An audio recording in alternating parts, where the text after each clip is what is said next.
All right, yet another week with no intro music. You're thinking, I thought I was getting a professional podcast. Of course, you did not think that because, well, you saw my name on it. Hello, everyone. Welcome to the Pete the Planner Show / podcast, coming to you live from Indianapolis, Indiana, the home of passive aggressiveness.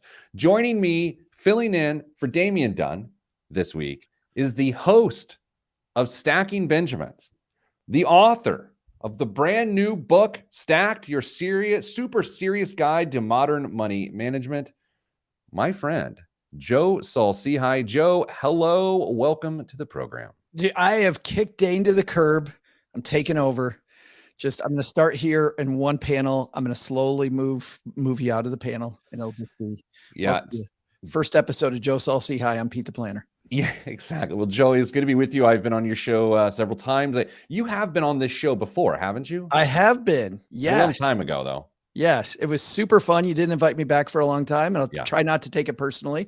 See, I can passive aggressive with the best of them. Yeah, well, that's true. You're a Midwesterner at heart, but now you live, Texarkana? Is that where you live? I am. I have right now, the Arkansas border is 800 yards that way. Oh, yes. Why? Yes. So you're co-hosting the whole episode. You are sort of the OG godfather of Money Funny, right? And so it's fun to have you on here because I live in the Money Funny world. Neither you nor I have explained ourselves or described ourselves as comedians about money, but we tend to use humor as our tool. Absolutely. And I think the secret to why I think you resonate with me so much when I watch you guys is because of the fact that money is such a serious thing, and we heap so much guilt, right? Speaking about Midwestern, we heap so much guilt, we heap so much pressure on ourselves to make the right move. I feel like a lot of people, the FOMO about I'm missing out on the right investments, I'm missing out on the right opportunity. There was a study, Pete, that I saw recently from this group, nonprofit, nonfiction. And they are nonprofit, by the way. I was wondering, yes. Is this story fiction or nonfiction that you're telling? It is. The story is not, it was starting off as fiction, but I'm moving it to nonfiction now. It's Perfect. Called Nonfiction. And they are an activist group, but they had a wonderful report that people can Google called The Secret Financial Lives of Americans. And it is this incredible report, but it starts off by saying something that you and I know really well, which is 150 million Americans report that they have cried about their money.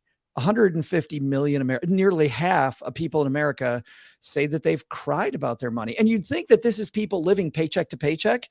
And while that is true, and the numbers are higher for people wondering, like I was at one time, like, where's my next meal going to come from? How am I going to make it home? I ran out of gas on the side of the road. I had nothing. And that was kind of my low point. But it's also nearly half of people that make over $250,000 a year are crying about money. And now what's funny is that you also know, people ask you all the time, right? They're like, so what's the hot thing? What's the hot stuff that everybody's talking about? Here's what people aren't crying about, Pete. They're not crying about the fact that central bank digital currency may be a thing in our lives next year.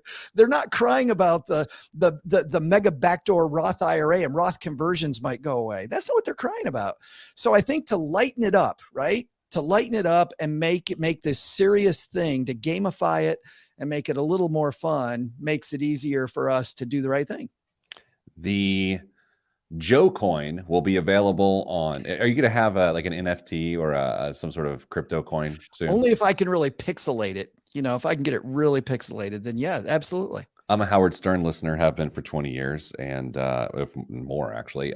Beetlejuice was back on the show this week, and he has a cryptocurrency called Bitcoin now that's trading for just about 38 cents per coin. Bitcoin. You can find it at who cares? Actually, don't buy it.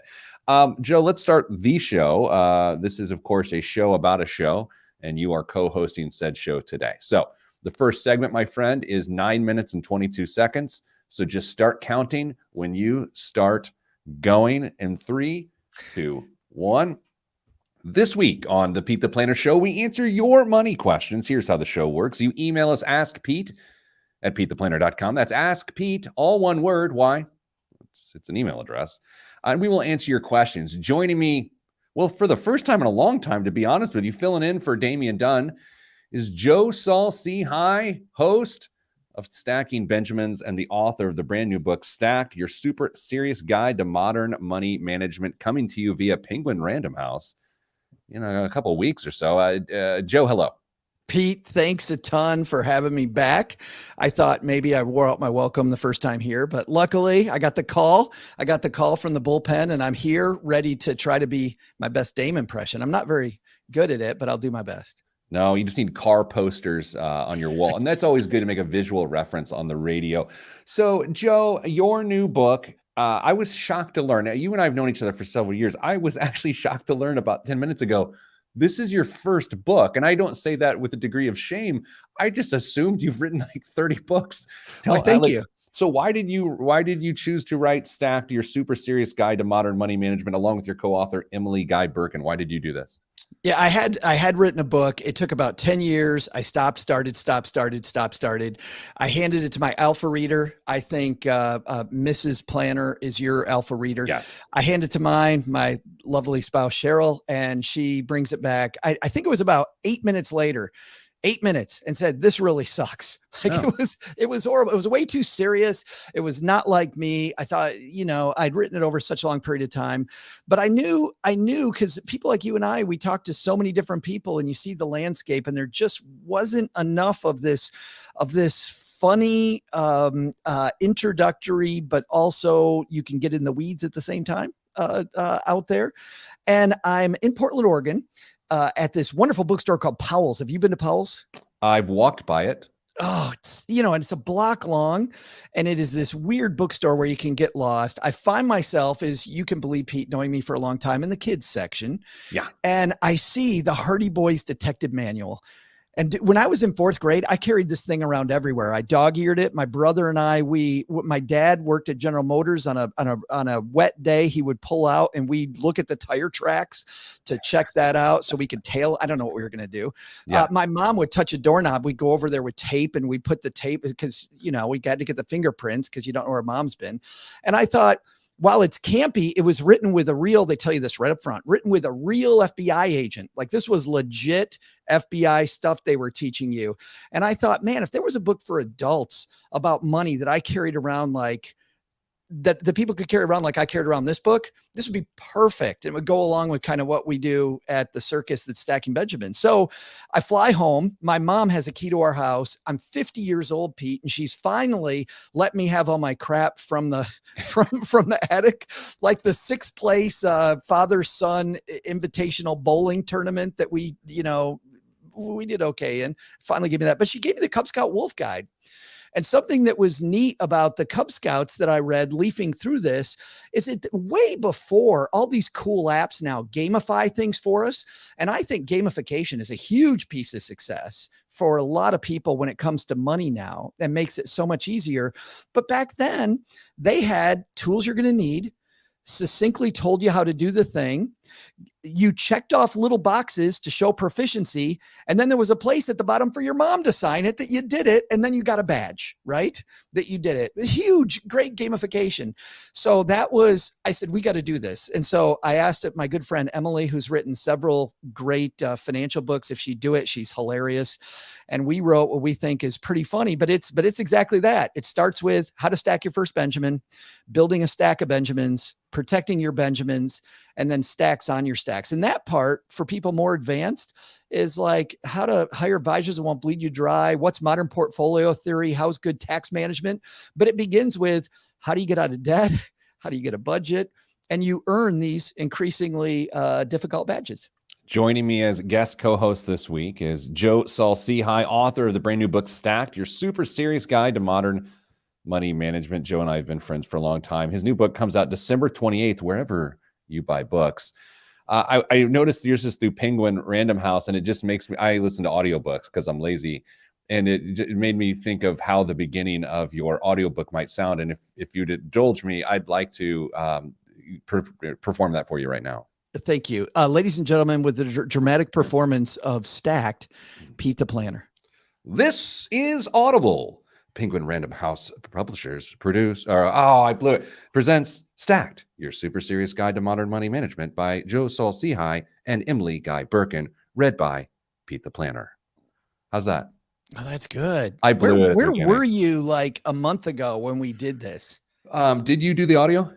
I did. And you know what's really cool? The woman who plays my mom on the show, we do these snippets that say things like, you know, you can't go play with your friend Dave until you eat your peas, right? Sure. Yeah. For people that may know who Dave is, but she does those things.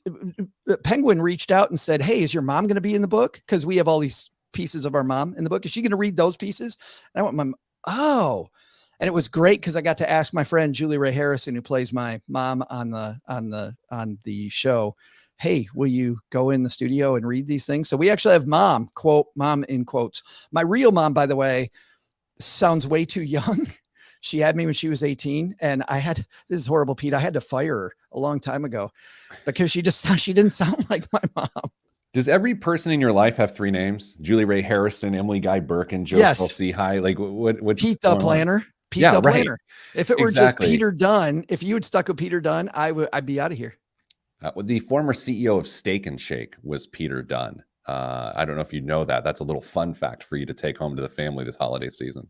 I learn something every time I'm around you, Pete. Joe, you of course are going to be with us this entire show, and this topic will come up over and over and over again, I'm sure.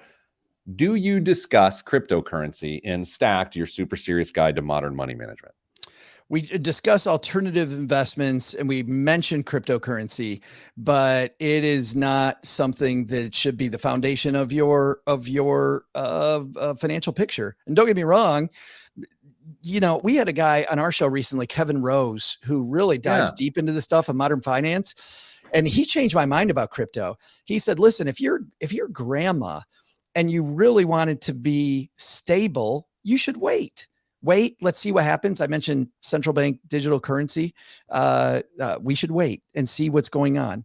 But money is made in these speculative times. This is when money is made. And by the way, this is also when fortunes are lost by fools that invest everything they have. So I think taking part of your speculative money and instead of going down to the casino, purchasing a few pixelated NFTs and maybe investing some money in the newest coin, don't let me stop you.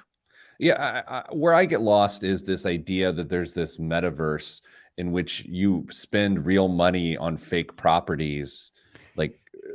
There was this idea of like Snoop Dogg owns this metaverse home, and like people were bidding like hundreds of thousands of real monies to have their home next to Snoop Dogg. And I was like, what's wrong with you? That makes no sense. It's awesome for the creator. I mean, hey, I make this fake land, I sell fake property. And, you know, I follow TikTok and I love some of these TikTok creators. By the way, there's a great Twitter feed people should follow called TikTok Investors, which is absolutely hilarious, showing just some of the boing crazy things people do on TikTok. But there was a woman saying what you say, this young woman, I think said it fairly succinctly. She's like, you know, I think this is what an NFT is. It's where you say that you own something and it's proof that what you said that you own stuff is real. More of this. Insight to Dumb Investing. That's the name of your book. Should be. Joe Saul-Sehy, author, radio host, joining this week on the Pete the Planner Show. Coming up after the break, should we care where Congress people invest? I do. I'm Pete the Planner. This is the show. We hit the post. I mean, I can't believe it. Yeah, I have come to the conclusion I've said on the show with crypto. Here's where I'm currently at. I made, at the time, aggressive decisions with money via day trading when I was in my early 20s, and because that was the version of crypto then. And so if the modern version of taking speculative risks with your money is crypto, then I probably need to pump the brakes on being old man grumpy about it. It's just not for me. We talked to Clark Howard recently, and Clark is like, I love the technology. The technology is awesome. The blockchain. I mean, I think the NFTs are a great way to prove ownership of things that historically people would fight over ownership. And it could speed up the process so much in some of these long transactions and take a ton of middlemen out of it. Like, that piece is great. I want to sell an NFT for claiming the three-legged stool approach to retirement planning, that everyone's used for the last 80 years. But I'm gonna sell the NFT and say, you know what, it's mine. You're gonna claim it. Yeah, I would. That's what it is. It's a whole new world. All right. So do you have hot takes about Congress people and their investing habits? It feels to me like there is a lot of front running going on. And I really, I don't follow it actively because we try to talk about stuff that is stuff we can control, and I can't control that. But still, I wonder how these people get so wealthy on a job that doesn't, it pays well, but doesn't pay that kind of money. I see, and I guess we'll save it for the air, boys. Save it for the air. But I think we can rally around on either sides of the aisle disliking these people. Like, that's where I'm at. Like, this brings us together. This isn't cynicism. This is unity. Yeah, this is like the Beatles documentary. Like, we're making music to make a difference. Have you seen that, by the way? No. I've heard two different things. Okay. For creators, it's fantastic. Yes, that's why you should watch it. For the average person, it is a sludge. Like, it is slow. My wife is not a creator. She enjoyed it. I am a creator, and I loved it. So, I love the aspect. They're just 26-year-old dudes that obviously had a lot of influence at the time, but in that moment, they're guys just struggling to come up with something. And how often have you or I sat down to come up with a topic for an article or a podcast or whatever? And by no means am I comparing ourselves to the Beatles, but what I am saying is, keep going. You're Ringo.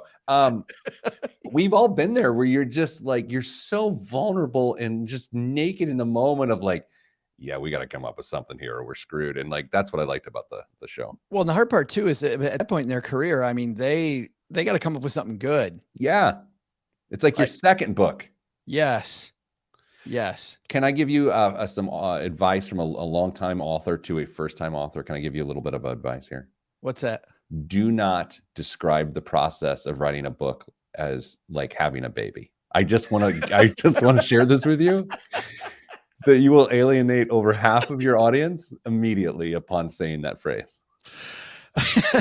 that is a money tip. Yeah. That is a muddy tip. Thank you. You're welcome. Yeah. Like, what's that Brian Regan joke? So when's the baby due? Yeah. Yeah. What baby? Oh boy. All right. So, Levi, friend of the show, you sell, let's just put his comments up on the screen. By the way, Joe, I was on your show, Money with Friends, and you were showing me how you record and using different streaming technology. And I was like, what do you use? And you use something. You're like, I should check out this, or this. And so I did. And that's why we stream the show live, is because of that conversation. So thank you for that. Oh, cool. Yeah. And I love this ability to put the people's comments on the screen. What a great shot. Anytime. Yeah, I know. Every time I show Levi stuff, I think about that. It looks like a 3-generation photo with his family, which is lovely. You sell some stock based on something you heard at the water cooler. Insider trading. Congressperson sells some stock based on closed door information, free market. Yeah. I mean, that's why it's like, this isn't even political from what side of the aisle you're on. We can rally against these people in the next segment, starting in 3, 2, 1. Back on the Pete the Planner show.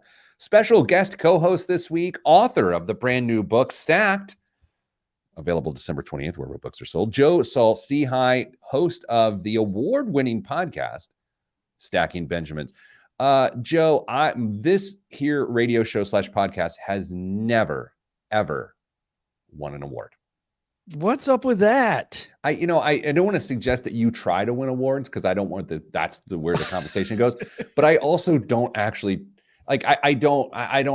So you have to apply for some of these things, or people have to nominate you, and people ask to be nominated. I don't know if that's a thing that you do, but I certainly don't. I don't. You know what I mean? Yeah, Oh well. No, there was one recently that was like the Webbies or something, and I think it was, I don't remember the amount of money. It was like $1,000 to apply. I'm like, No. what is a? Hey, mom, I want a Webby. And by the way, it was $1,000 to. Well, when she steals it, you have her fingerprints on file. I do. I Uh, got her. My dad steals it. I got the tire tracks. I'm good. yeah. All right. So, Joe, here's the thing. I love to point out in a very haughty way that I'm an independent when it comes to voting affiliation. I have voted Democrat, Republican, literally in every election in modern times here. I have voted for both parties on a similar election. And I take pride in that, which means I'm really excited to talk today about all of the insider trading that Congress does on a regular basis because of the information they're privy to in their hearings, and they can make trades based on that no one else knows and make a lot of money in the process. This is also why I love former senator from the state of Indiana, Richard Luger, who in the 1970s went to Congress and, just so you know, did not own a single share of stock by choice or any individual holdings out of ethical concerns that if he did, it could influence him. And I wish more people were like that. But today, Joe, I bring to you people in Congress who are rated by Business Insider as to be dangerous as it relates to the holdings they have from a financial perspective. So we are naming names today. And I'll be frank, and you can be Alice. Now, I'll be frank, Joe. I don't even know anything about these people other than they are deemed to be at risk of making insider trading decisions. Are you ready to hit this list? Oh boy. There's 13. And they're on either side of the aisle. Okay. The weird thing is, some of these names you know, and I'm more scared about the names you don't know. Yeah. You know what I mean? Yeah. No, absolutely. All right. So in no particular order, here are the 13 Congress people. And just another side note. Always fun to interrupt yourself on your own show. Another side note here. This is not cynicism. This is about fairness. Because, Joe, if you or I traded on this very same information, we would be Martha Stewarted. Absolutely, would we not? 3 square meals in a bed that other people pay for? And a caftan. Isn't that what she wore? What's that sweater thing when she came out of prison? Yeah. It was fashionable. This whole show is about people that hang out with Snoop Dogg, whether it's in the metaverse or Martha Stewart and he have become friends. And so, like, this entire episode that you're co-hosting, because it's you, is really about Calvin Broadus. So if you're looking for the subtext, hey, and also to cut you off before you begin the list, good. I got to tell you this. You know, I like fintech stuff. And there is now, and I don't have the name in front of me, but probably because I don't want people investing this way, but there is now a fintech founder, Pete, who's created a company where you put money into this crowdfunded investment and they mimic the shares of the things that the people that you're about to talk about buy. Oh, because they've been so profitable for them. Why not you and I get in on it too?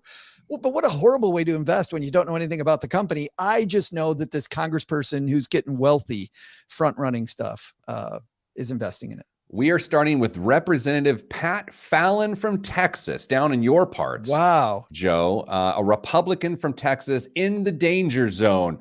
Mr. Fallon, I don't know, like, shame on your home. No, we don't need to do anything like that. I got to tell you, I just got a text from Pat Fallon's office yesterday. And I love the text these Congress people have. And you can always tell what side of the aisle they're on by the text. Do you think that President Biden's mask mandate is complete and utterly disgusting? like no stank at all.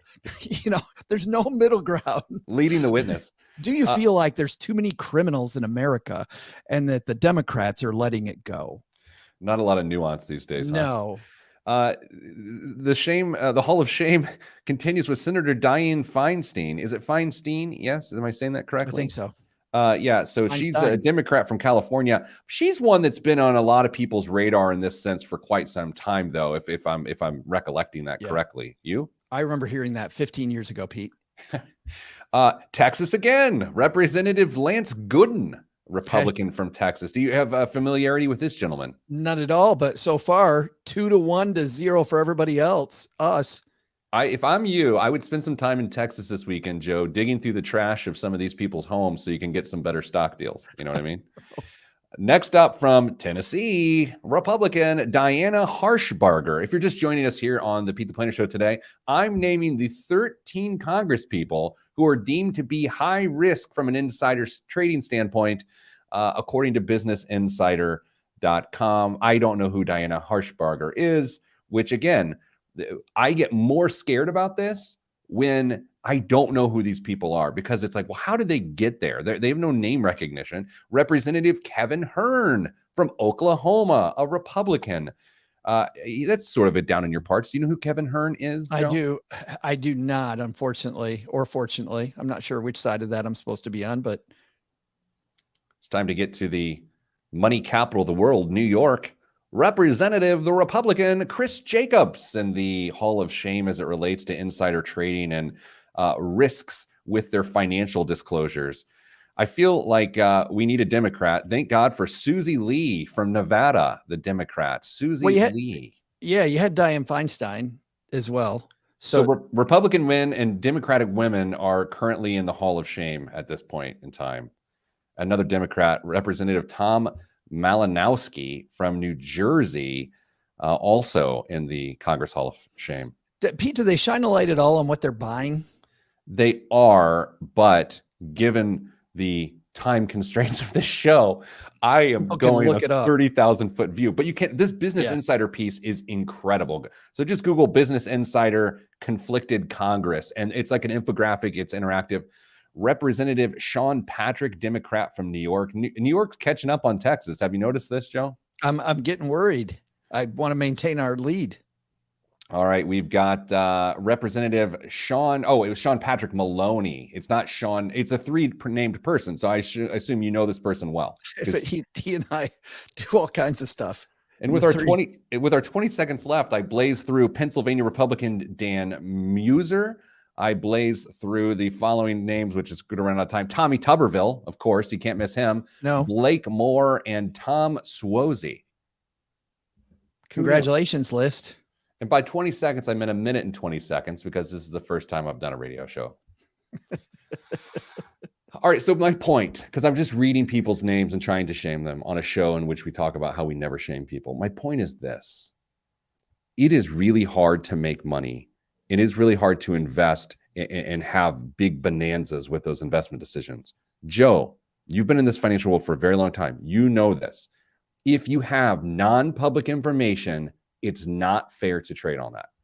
It is absolutely not fair to trade on it. And I remember working and I haven't been a financial planner in a long time, but when I was a financial planner, working with people that were presidents, vice presidents, CEOs of companies, and they take it seriously. And to feel like, and I felt this for a long time, that there's kind of there's a double standard between what we hold our elected officials, the standard we hold them to. It seems like it should be the same standard that we're holding CEOs of companies to, people that have that information. Let's unify it. Let's get unified, Pete. We will. And coming up after the break, we're going to talk more about our own financial lives, not the financial lives of Congress. That's all on the Pete the Planner Show. I'm Pete the Planner.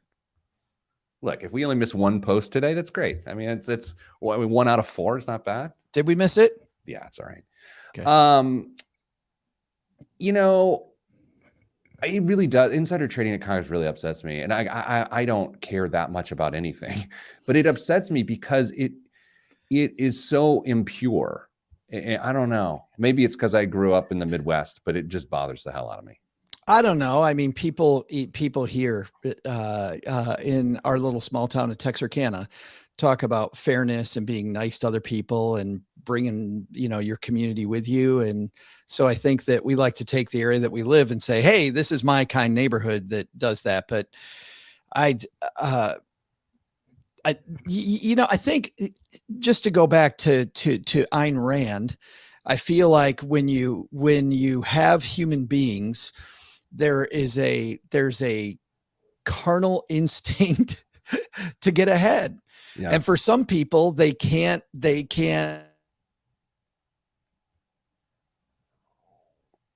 Oh, you back?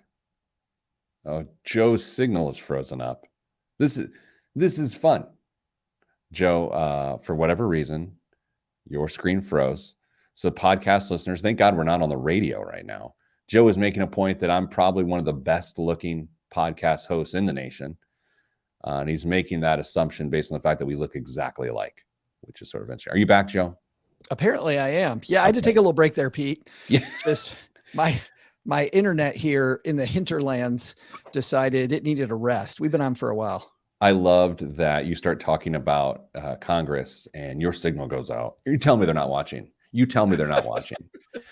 I will note this, and I don't know why well, actually, we're not on the radio, so I'm okay talking about this. A lot of our radio show broadcasts on a lot of conservative talk radio. So it's not that I don't express particular views while we're on the radio, but sometimes there's no need to poke the bear. But I did want to cover this. Do you have thoughts on the Elizabeth Warren, Elon Musk Twitter meltdown this week?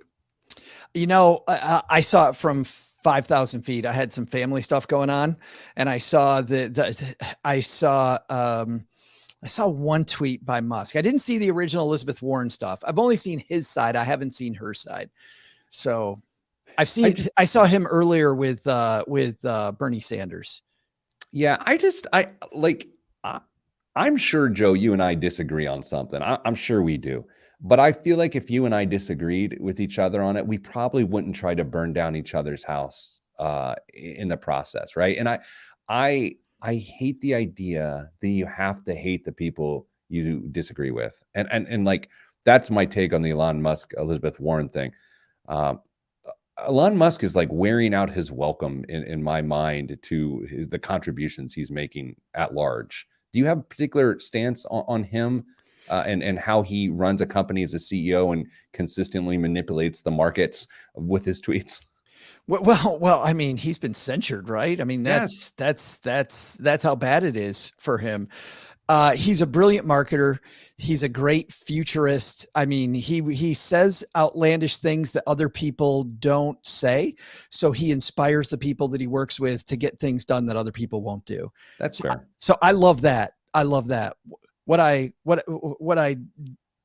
bothers me is some of the circus act at the top. What bothers me most is that I feel like, your organization, my organization are built on trust with the people that are around us, and reading his book and seeing people like, the woman who is his right-hand person. I don't know how much you know about Elon Musk's background, but the woman who is his right-hand person knew him better than anybody, knew everything about him, took care of him. He just decided one day, let's see if I can do this without you, and let her go. And it was incredibly, in the piece that I read, and you always have to watch out for what you're reading. Yeah. But in the piece I read that seemed pretty fair, pretty balanced, it just seemed very callous, incredibly. Well, you know what? I realized I don't need her anymore. So I decided that, hey, I'm just going to let her go. Imagine if I had a career working with you for 25 years, I think everything's going great. I come in one day with my lunch and you're like, Joe, I'm just going to try a while seeing if I can do this without you. And then I think I'm going to let you go. It seems like there's some warning system. There's some, like I can see it coming, but this seemed like a broadside. So I don't know, the relationship piece that you're pointing to, burning things down is what bothers me. But the showmanship and isn't the internet just becoming a nasty place? Oh yeah. Yeah, I have to say, I have not been super active on social media in the last 18 months because it's just been way too anxiety inducing for me. I can't, and I'm not even embarrassed to say, like, I can't mentally handle doom scrolling through Twitter. Oh. I just can't, as long and hard as my days are, like to pour that on top as the toxicity, I just can't do it. And so that's why I've just not been as fun on those platforms. But then, Joe, the other side of that is, I mean, yeah, I realize we're public figures and we're content creators. I stopped realizing started realizing that like, I don't owe sharing aspects of my daily existence with a platform. Like I don't owe the world. And by the way, the world doesn't care. The world, It's, you just convince yourself that your tweets matter, but they don't. And so that was for me an eye-opening experience. Well, I think there's another side of that though, which is I took an MIT class on social media this spring because I just couldn't. I've been doing it for a long time, but I didn't feel like, for people who've been doing finance as long as you and I, you feel like somebody brings you a question and you have a solid hull of the ship that you're working from. When it comes to Twitter, Instagram, Facebook, I'm just throwing crap out there. I'm not doing any of we really don't care. I love that. How did you get involved with that Mississippi Institute of Technology course? I just yes. How were you able to do that? Thank you for seeing through my flex. Right. You got me there. I actually, it was referred to me by a friend. I have a coach who taught me always ask who, not how. Don't ask how. If you ask how to do something, you're going to get in the weeds and you're not going to achieve your mission. But if you ask either who can do it, which is the right question, or if you really have to do it yourself, who is the teacher that you will respect and get the most from?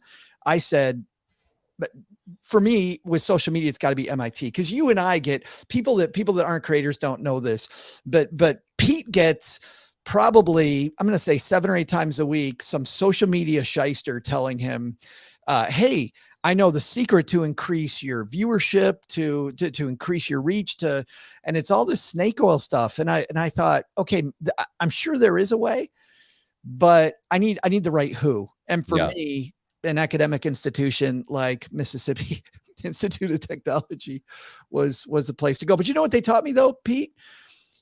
You can't not play. This is the sad thing. I know. You can't not play. It's the only way that you're going to find your community, people like you.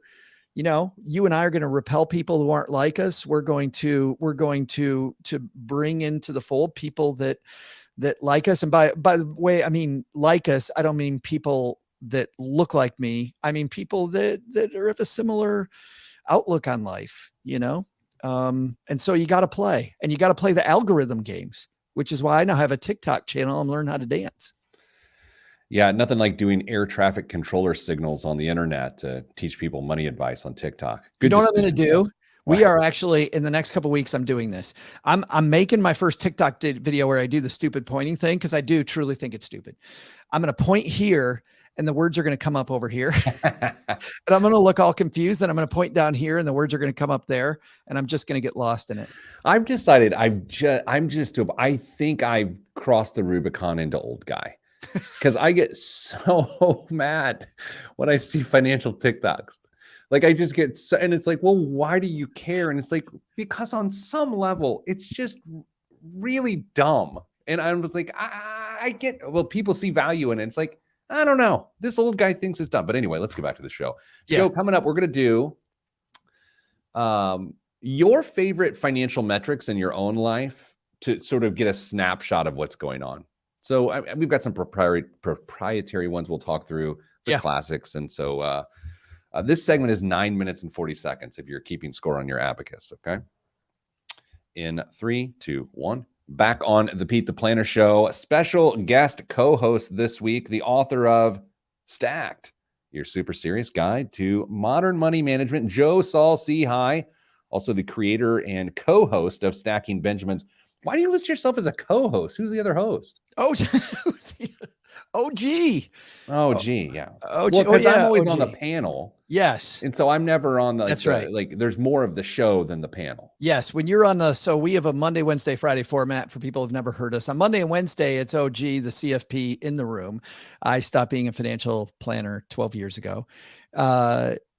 OG and I co-host the show. On Friday, OG's often on the panel with people like you and Paula Pant from Afford Anything, who I think a lot of people know, Len Penzo from lenpenzo.com. But we dive into those, and then I just lead that panel, and we have so much fun on Friday. So Friday is a fun episode of smart financial people talking. Monday, Wednesday is OG and I diving in with a guest with a great idea.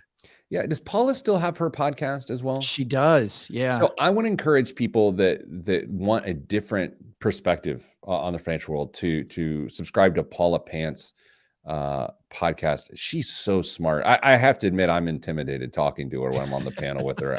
I always get the feeling, she's a very nice person. I always get the feeling I say something and she's like, Joe, who is this guy? Who is this guy? She's so good at it because she has that pause. Yeah. She's a little pause. Huh, Pete. Okay. Yeah, it feels judgmental, but I know she's not being. She's Not at all. professional. Yeah. Speaking of judgmental, at this time of year, it is good to judge your own finances from an objective perspective. All right, so Joe, you know this. I'm a nerd, and which is why we get along. December 29th, December 30th, sometime the 31st, if I'm feeling randy, I will pull up a spreadsheet and I will run Mrs. Planner and I's net worth update for the year. And it's my favorite thing to do. And I really, really enjoy it. I get a lot of value out of it. And then we do some other things financially on that day. So I just want to go through and see, these are two financial experts. What are the things that you actually do on your own that you super value about your financial life as it relates to getting a snapshot of what's going on? So does that track? You know what I'm talking about here? What is something that you and Cheryl do to make your financial lives better from a snapshot standpoint? We actually take a little snapshot every week. We have a weekly budget meeting, and we didn't used to have a weekly budget meeting. So this does not directly answer your question of this time of year, because I also like the net worth statement this time of year. It's like, how much has the kid grown, right? Yeah. And you put your little line on the wall behind the kid, my financial life. But really the key for us, and the thing that I use is that we used to fight about money, fairly regularly. And it was tough. We had twins and they were young and managing a household, and we would both come home. This is when it really got bad. We would come home and I'd walk in the door with something really important to the family, and so would she. So as an example, she would walk in with like kids' school clothes for the upcoming school year, and I'd walk in with a hot new video game. And both were like equally important to the family. And then we'd have this discussion because we didn't have money to buy both. So we solved that with a very quick weekly meeting. I use Marcus Insights. By the way, I have no affiliation with this company. It used to be Clarity Money, to look through just our transactions the last week. How do we spend money? And then we look at our expenses for the next week. And we always do it, Pete, to make sure it's fun. We set a timer for 20 minutes. And we also do it over pancakes or wine, depending on the time of day. Do you listen to like Tom Jones? I mean, are you listening to just like really sultry music? Like, or the lights are low, candles, Yeah. Yes, and spreadsheet. Absolutely. That's like the trifecta. Do you guys have separate accounts, or do you have one joint checking account? We have separate accounts, but we manage them together. Same. But because we are both busy professional people, and I just need to be able to spend money when I need to spend money. And we found when we tried one account for a while, this didn't work. But having two accounts and being transparent about it, yeah.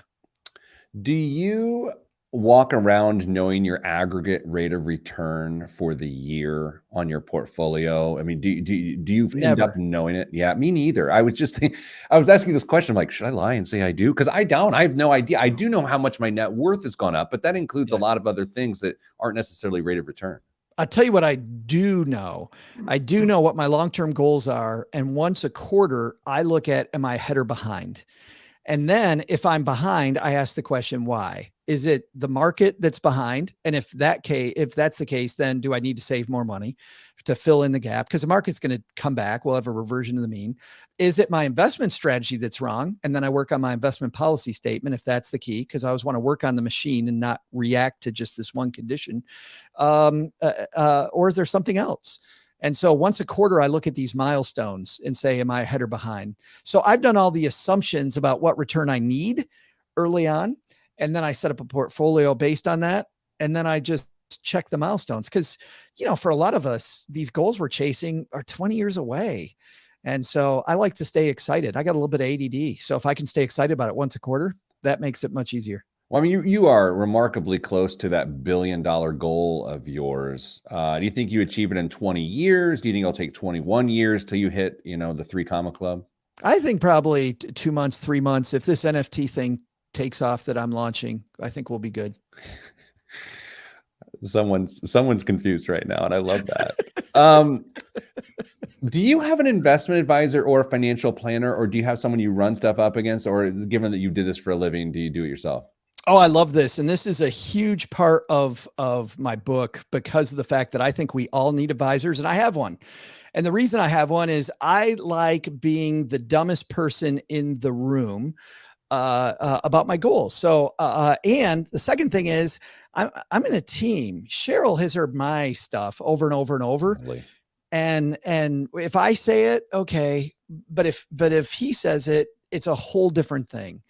But here's the type of advisor I like. I don't like the advisor where I hand it over to my advisor and then I say, hey, I'll see you in 6 months. You take care of all the stuff and just call me later. I want an advisor that makes me smarter. And so a great analogy that I like, being a Detroit guy, Mary Barra and General Motors, just taking this legacy company and turning it to still be relevant today is this huge feat that I think a lot of people don't understand. Mary doesn't with her advisors, right? The people that run the divisions, she doesn't not know anything about anything, doesn't go to any of the meetings anymore, just, shows up twice a year and you guys tell me how this car thing's going. Probably doesn't bad. do that. She still dives into the Pete the Planner show. She knows all the stuff that's going on, but she also surrounds herself with really smart people in every area of her life. So I have a diet coach that kicks my butt. And listen, you don't have to pay for coaching like I do, but certainly finding somebody who's really fit and talking to them and holding each other accountable is so, so great. Like having advisors, I think, is a fantastic way to get where you're going. This portion of the program brought to you by Chevy Volt. I'm sorry. Joe Saul-Sehy joins me as guest co-host on the show, author of his first book, which honestly still makes me feel bad that I assumed you've written more, but also so glad you wrote this one, Stacked, Your Super Serious Guide to Modern Money Management. Joe wrote it with his friend Emily Guy Birkin. Did I see she's like a tattoo artist or something? Or what did I see about her? She back in the day, this is a fantastic story of Emily's. When she was very young, she had a very tight budget. Her grandmother died and she wanted to celebrate by getting a tear on her shoulder. And it turns out she found out later on, she didn't have the money for the tattoo, but she really wanted to honor grandma. She found out later that in gangland, a tear on your shoulder meant that you were a stone cold killer. Yeah. And so she was a substitute teacher at the time, and she walked in and all the kids immediately thought, instead of being a nerd, that she was incredibly scary. I love that. Very scary. Yeah. So she wasn't a tattoo artist. I saw the word tattoo and just called her a tattoo artist. Before we go to the break, I've told this story on the show before. I once was speaking and the person introduced me. This is like in California. It's like a big thing. The person starts saying, co-host of this, author of that, former singer and actor. And I was like, what? I'm not a singer. She started making stuff up. It was crazy. Coming up after the break. Biggest waste of money of the week in the news right here on the Pete the Planner Show. I'm Pete the Planner. It was wild. It was wild. And like, I don't know. People have gotten carried away with intros for you before. They had to have. Yes. Yeah. But I think I've done this to you. I like overdoing the intro to the point that my audience knows it. Just back from counseling the Pope about their money. Ladies and gentlemen, Pete Dunn. Yeah. Yeah. Intros are weird, especially when we used to be in person places, because if the crowd can see you about to go to stage and they're reading this long bio, you don't know where to look. Like, are you looking at the speaker? Are you just sort of stone-faced? Are you nodding like, hell yeah, I did that? Like, what do you do? This guy. Yeah. This guy. Right here, buddy. Yes. And we skipped 3/4 of them. Yeah. You know what I've done now that I have done lots of intros? I find I generally I'll look at the bio and I'll talk about the bio a little bit. But I think with our audience, my role is often to just talk about our relationship and why I respect that person, and I find that comes off way more authentic. I hate the word authentic, overused, but it is far more genuine. When, hey, here's why I like Pete. Here's what he says. Here's what Pete does. Ladies and gentlemen, Pete. I do actually like your about the author for your new book that Penguin Random House put out. I assume you wrote it. Maybe you didn't. I'm going to read it because I think it's a really good example of what we're talking about, where it doesn't talk about your experience with yourself, which would be like it's some sort of inversion of humanity. I find it interesting because it doesn't get too caught up with your accomplishments, but it gives a real good flavor of who you are. Joe Saul-Sehy learned from failure, destroying his credit immediately after leaving home. He had to learn about money the hard way, and much of it as he was telling other people how to manage their money as a financial advisor. By the way, I do love how they kept advisor with an O and they didn't copy edit it to an E, which drives me absolutely bonkers. After 16 years in the industry, he moved to financial media, creating Stacking Benjamins, one of the most listened to podcasts in the personal finance sphere. Kiplinger has called the show the best personal finance podcast in Fast Company, has described it as striking a great balance between fun and functional. You're like Crocs. Joe lives in Texarkana with his spouse Cheryl and Kat Cooper, recording shows in his mom's basement next door. That's a really good about. Did you write it? I did write it. Yeah, I could tell. It's good though. I mean, it's good. I had somebody I had, and once again, you know, we were talking while we were on the show about mentors and coaches, and I had coaches tell me that at some point you need to rewrite your bio that quits defending who you are and just kind of says, I'm here, you know, here's who I am. Look, I'm starting to learn some. I'm like reading like Zen of the Motorcycle, whatever that book is. I feel like we're just living it today. For the motorcycle maintenance. Yes. Pete, by the way, as I'm sure people like Levi hanging out, I feel like he's my brother by another mother. And every time we get together, we have these discussions and I hang up and then I don't talk to Pete for like 8 more months. That's totally what's going to happen. But you're coming to Indy to promote your book at some point. When is this? Yes. Yeah. We hit the road January 5th and I will be in Indy. Let me scroll. Whatever date you're going to say, I'm going to say I'm unavailable. But go ahead and give us the date. Of course, there it is. Yes. I'm sorry I can't make it that day. It's as if I'm inviting you to help me move furniture. You know. Yeah. I'm sorry. Oh, hold my groins. Had a thing. Oh, but Pete, I'll have pizza and beer. Yeah. No thanks. Yeah. I'm not falling for that again because I fell for that too often when I was younger. All right, where is it? We'll be in Indy Friday the 18th of February. All right. So let's do that. Do you need to do like we're talking business here. Do you want to do like financial media or like television stuff that day or not? Absolutely. All right, let's connect. Please. I hook you up. Please. That'd be great. All right. Let's do the final segment. So final segment, biggest waste of money of the week. Then Dame sent me his current events for the week. So I'll read those and you can react and be funny, which shouldn't be a problem. Then we will end the show and then we will say goodbye to everyone on the podcast. And then you and I can talk about how well this went after we end the broadcast. Just how brilliant we are. Yeah. Okay. Yeah. So this is 9 minutes and 40 seconds for those that care, which means me and the person editing the show at the station. In 3, 2, oh wait, not yet. Oh, I always do that. I wasn't ready. Here we go. This is what I want to do here. And I want to go here. And I want to go. This week's biggest waste of money of the week right here on the Pete the Planner Show is every week on the show. The BWOM biggest waste of money is how we start the 4th segment. And I've been doing this for well over a decade. Each week, I peruse the internet for hours trying to find the worst use of your hard-earned dollars every single week. This week, I've chosen the HypeLev levitating sneaker display stand. Look at that. I know. It's incredible. Over the last 13 plus years, sneakers have gone from humble foot coverings to pop culture artifacts. Problem is, most of us aren't leaving shoe boxes out in our living room for guests to enjoy.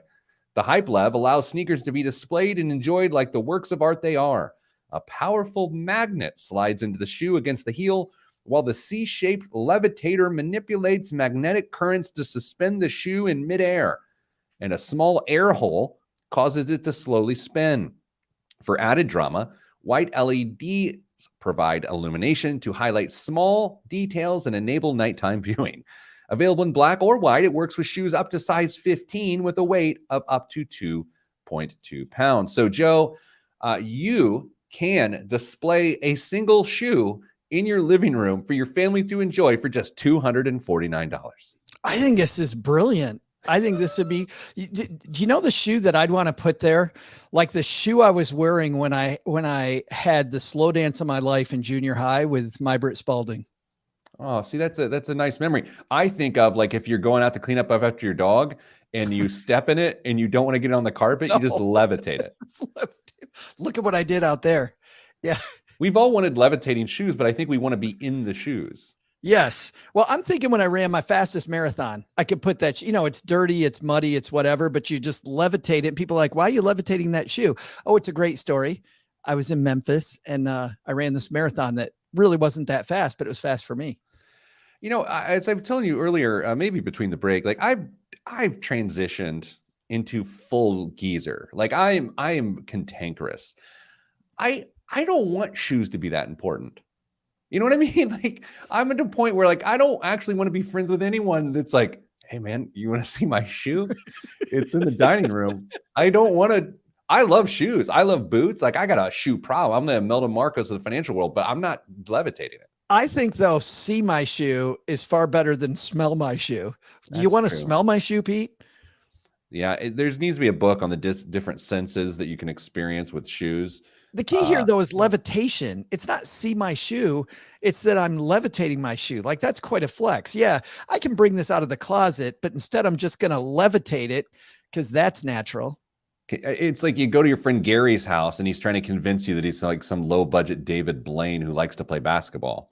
It's like, Gary, we get it. You spent $249 on a shoe levitator. Joe, here's what's in the news this week. Sales of the canned cooked meat Spam have hit a record high for the 7th year in a row, despite the pandemic-related challenges. That helped Hormel, the company that makes the iconic brand, deliver record sales of $3.5 billion, wow, almost your net worth, in the 3 months to the end of October. The firm's boss said it will start work on expanding its range of Spam products next year. Hormel shares rose by almost 6% in New York this past week on Thursday alone. Joe, let's just cut to the chase here. Have you tried Spam and do you like it? I have never had it. And it's been around. It was even there during my childhood. I've never once had Spam. Have you had Spam? I have, and it's fine. Like, I don't know. Like, people like to make fun of these like culture. It's like, what's the name of the band everyone makes fun of? Nickelback. Nickelback. It's like, Nickelback stinks. Do they? I don't know, but Spam's fine. It tastes fine, and Nickelback's perfectly good. Here's her photograph. They do suck, yeah. Nancy Pelosi believes that if she wants to YOLO into AMC or Peloton, that's her right as a citizen in a free market economy. At her weekly press conference Wednesday, Joe, you watch that every week, right? It's must-see TV, they call it. How can you see by the levitating sneaker on your coffee table? I carefully look. Well, I make sure that my guest has the levitating speaker between the TV and them, so I can show them. I'm sitting off to the side like a good host. The House Speaker said she is against any potential bans of congressional members and their spouses holding or trading individual stocks. This year, young traders flocked to social media to share the newest investment hack, copy all of Nancy's moves. Because of the Stock Act, sitting lawmakers and their families can trade individual stocks, but have to disclose them within 45 days. Most of the Pelosi's household trades comes from her husband because she became the face of the Follow the House Leader investing strategy. Taking into account her husband's assets, Pelosi is one of the wealthiest members of Congress. We talked about that earlier in the show. Yeah. I am all for banning individual stock trades, or at least putting them in a blind trust. Sure. At the very least. Absolutely. If your husband's out there trading and talks to you at dinner most nights. Yeah. I would love if my husband actually talked to me at dinner. I'm going to be honest. He just looks right past me. Just totally. It's like you're not even there. Yeah. Bruce Springsteen sold his music rights to Sony Music Entertainment for a reported $500 to $600 million. Perhaps the largest sum ever paid for an individual artist's body of work. Are you a fan of the boss? Kind of. You know what's funny is that I'm a casual fan, like the music, but I got invited to a concert once and went and had a huge new respect for the hardest working band in America. Yeah. Yeah, the E Street Band, they get after it. I'm not a huge Bruce Springsteen fan. I appreciate him. Other artists tend to inspire me a little bit more. That's a diplomatic way of saying I can name one of his songs.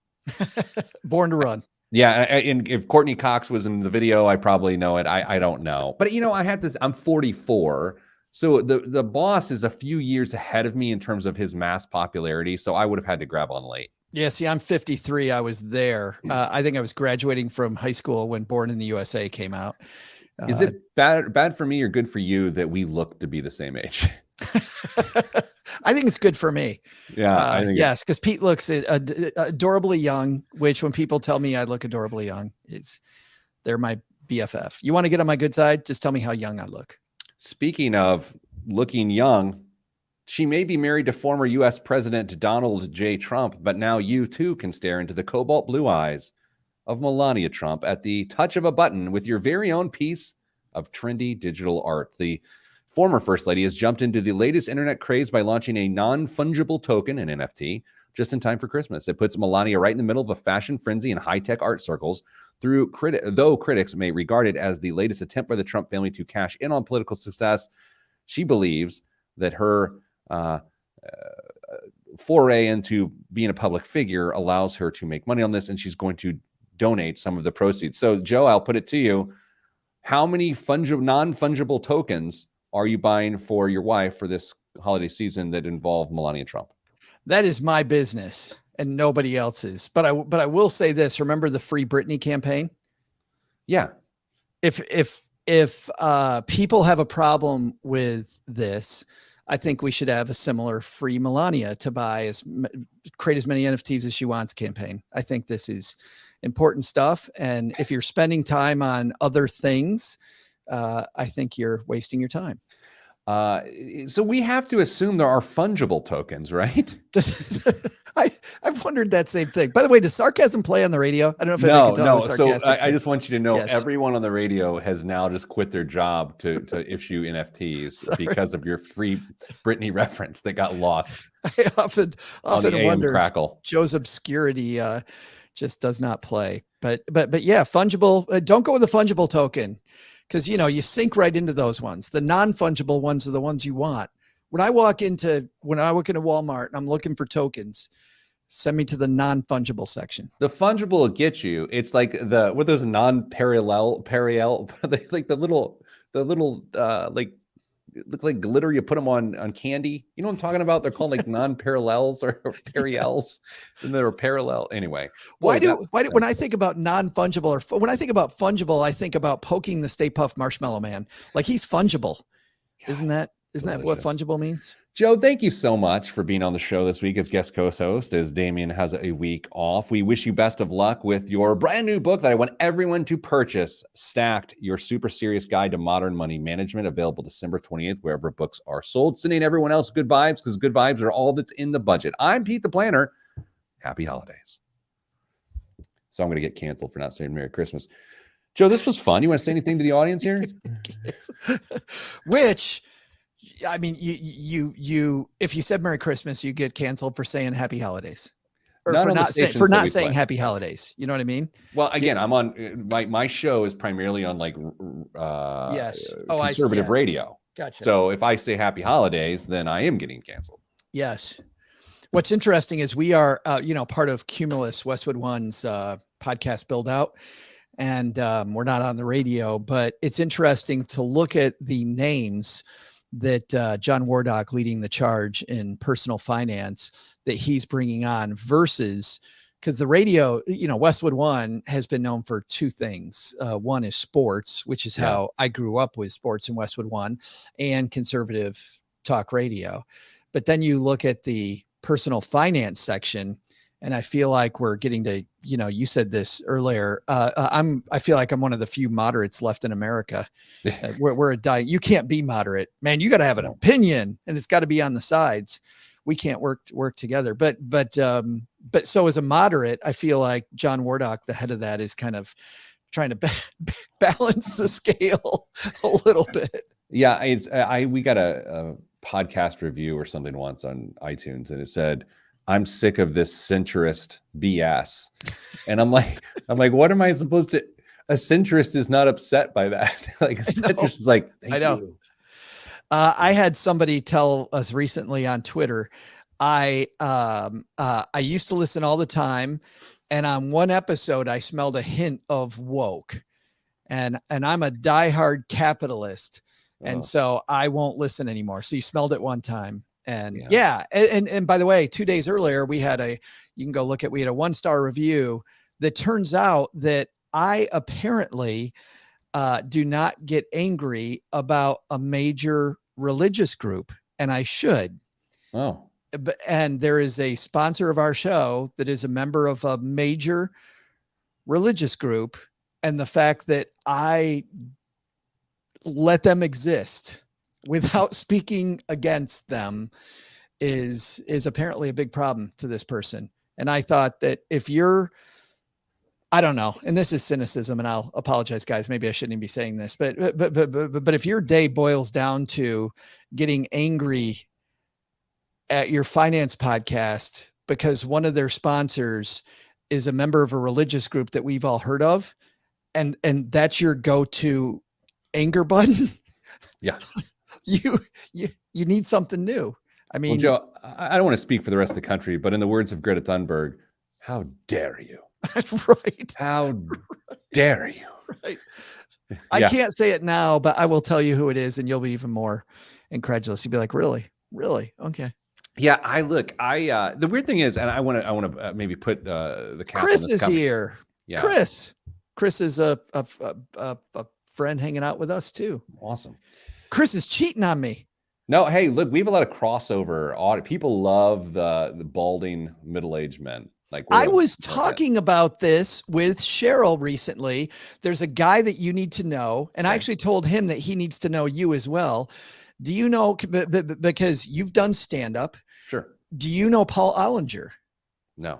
So Paul Ollinger looks like us. He's a member of the club. Yeah. And he's a funny comedian who talks about money. He's got a show called Crazy Money, which is he goes into some pretty deep topics, but he's a funny guy. One of my favorite pieces of stand-up that he's done is, you know, what's a great thing to do, Pete, when you pay your bills on time? Answer the phone. Like, it's wonderful. Even for people who hate talking on the phone, the fact that it's not someone guilting you into the decisions you've made in the past, it's good. Right. Joe, before you go, what's the best page of your new book? Oh, the best. Holy cow. You know, I like the jokes in the book. I know you're asking for a 2-word answer, but I'm just going to set this up a little bit. We were nomads, and at the time, and that's a whole nother story, but I wrote a lot of this in Vermont, in Stowe, Vermont. And we were in this condo, and I would go out in the afternoon and evening for a couple hours to write 2,000 words. And I'd sit with a microbrew, because there's lots of great microbrews there. And I was generally into my second beer, and Cheryl can hear me laughing my head off as I'm writing some of the jokes in this book. And when we came up with Emily and I, your growing budget and you, with that title. And, you know, my voice cracked because I'm creating my first budget. And Mom says, well, that's okay. It happens to everybody. It's just your growing budget and you. And that is funny. It's just, I don't know where that came from. And you know, when you write, there's just this stuff that comes that is just out there. There's another joke that actually our editor wanted to take out. Emily and I got to fight for it, man. Well, our editor was a ninja, and we both agreed that if Nina says it needs to go, it will go. But we gave ourselves one. And the one joke that I really liked in the book that Nina wanted to take out was, I'm talking about the fact that you probably can't take it with you. I've never been in the afterlife. I've never been to heaven, but I have been to Vermont, and those people tell me it's the same thing. So, and I still think that's funny as hell. That's funny. Because not only do I like Vermont, you talk to people from Vermont, it's like you're talking to a CrossFitter, right? Yeah. They stop people they don't know at the moment. Can you tell I do CrossFit? Oh, I love CrossFit. CrossFit's fantastic. I'm from Vermont. Yes, I live in Vermont. But anyway, so Nina wanted to take that on. I'm like, nope, that one still, I've read that joke 50 times, telling you it. Well, 50,000 people will appreciate that. All the people who probably live in Vermont. Joe, thanks for being on the show this week. Thanks a ton, Pete. No, my pleasure. If you are in the Indianapolis area and you're a listener to this podcast and or live stream, please come see Joe February 18th Friday, February 18th. I tried to remember that date. It could be wrong. That could not even be a date that exists. I hit the road January 5th, though, in Dallas, Texas. We'll be in Dallas on the 5th, Austin on the 6th, Houston on the 7th, and then we head to the West Coast. But if you want to see the whole thing, the whole schedule, and come hang out with other financial people, stackingbenjamins.com/stacked has the whole tour. But the best stop is right here with this guy. Thank you. Merry Christmas to all of you and happy holidays. So I always end the show with a phrase from your favorite rapper, E40. Yes. Do you know Earl? I mean, I do not. Okay. You probably shouldn't. So this is how we end the show, Joe. You stick around though, because you and I got to talk shop. Hey everybody, stay getting money.